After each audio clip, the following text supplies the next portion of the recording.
جو enrich uranium ہے وہ امریکہ کے حوالے نہیں کریں گے یا ملک سے باہر نہیں جانے دیں گے. امریکہ نہیں معذرت کے ساتھ ملک سے باہر یعنی ایران سے باہر نہیں جانے دیں گے, وہ ایران کے اندر ہی موجود رہے گی.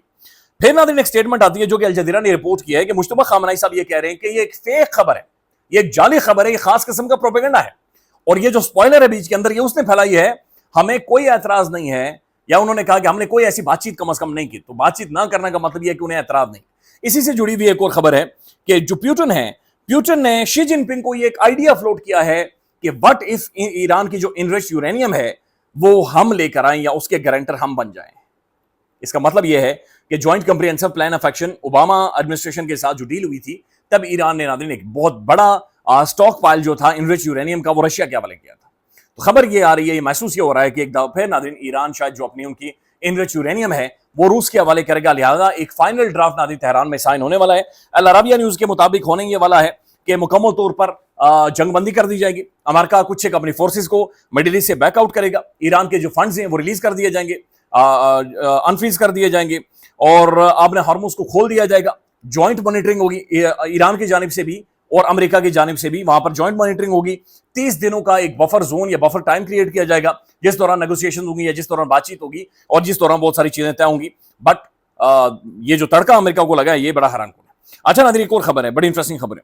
ایران یہ کہہ رہے ہیں, ایران کے جو ملٹری چیف ہیں وہ یہ کہہ رہے ہیں کہ اگر امریکہ نے دوبارہ سے جرت کی تو اس دفعہ ہم ان کے جو بیسز ہیں گریس میں, رومانیہ میں اور جناب جرمنی میں, ہم وہ ہٹ کریں گے.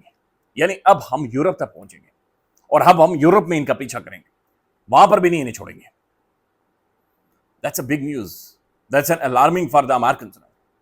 یہ امریکنز کے لیے الارمنگ ہے. اوپر سے ناظرین جو ورلڈ آرڈر ہے مکمل طور پر چینج ہو چکا ہے.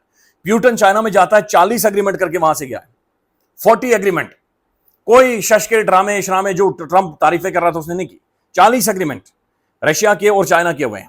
اور ادھر جو ٹرمپ ناظرین تھیلا پوری اپنی ٹیم لاؤ لشکر لے کر گیا تھا, پورا کنبا گیا تھا تھیلے کے ساتھ.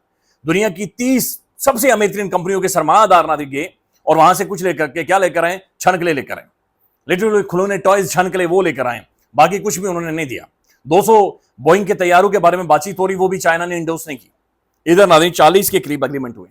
اور یہ جو اس دفعہ بات چیت ہوئی ہے, جو ٹرمپ گیا تھا وہ بہت ساری چیزوں کو ریسیٹ کرنے کے لیے گیا تھا.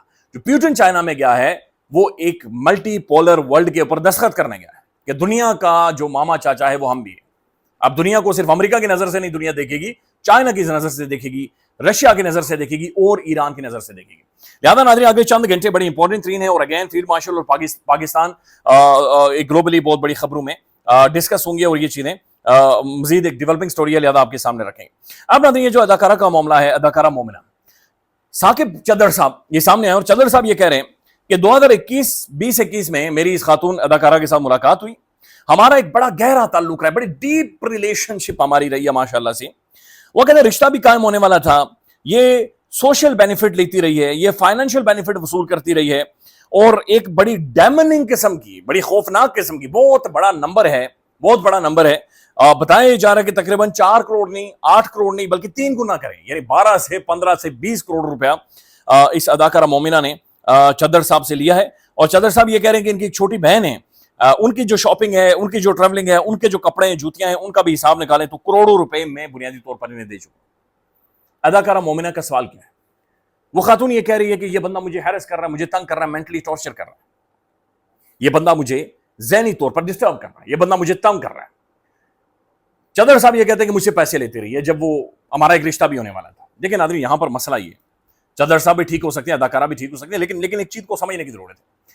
جب دو بندے, 2 اڈلٹس ناظرین کانسنٹ کے ساتھ ایک ریلیشن شپ کے اندر ہوتے ہیں تو بندہ پیسے بھی خرچ کرتا ہے, روٹی بھی کھلاتا ہے, جوتی کپڑا میں بھی اپنی طرف سے کوئی تحفہ بھی دیتا ہے. لیکن کبھی بھی یہ اس چیز کو جسٹیفائی نہیں کر سکتا کہ جب آپ کا تعلق خراب ہو جائے, آپ سائڈ لائن ہو جائیں, آپ کی طلاق ہو جائے, یا ڈیورس ہو جائے, یا پھر جو بھی ہو جائے, اور اس کے بعد آپ اس کو ہتھیار کے طور پر استعمال کریں اور کھڑے ہو جائیں, نہیں جی میں مجھے پیسے لیتے رہے. یہ آپ کو کوالیفائی نہیں کرتا کہ آپ کسی انسان کو تنگ کریں, چاہے خاتون ہو یا چاہے مرد ہو. یہ جو بچی اسلام آباد کے اندر ناظرین دل دھڑکتا ہے, پھٹتا ہے ناظرین جب بھی اس کا نام آتا ہے, ثنا یوسف چترال سے, بڑی خوبصورت ناظرین چھوٹی بچی.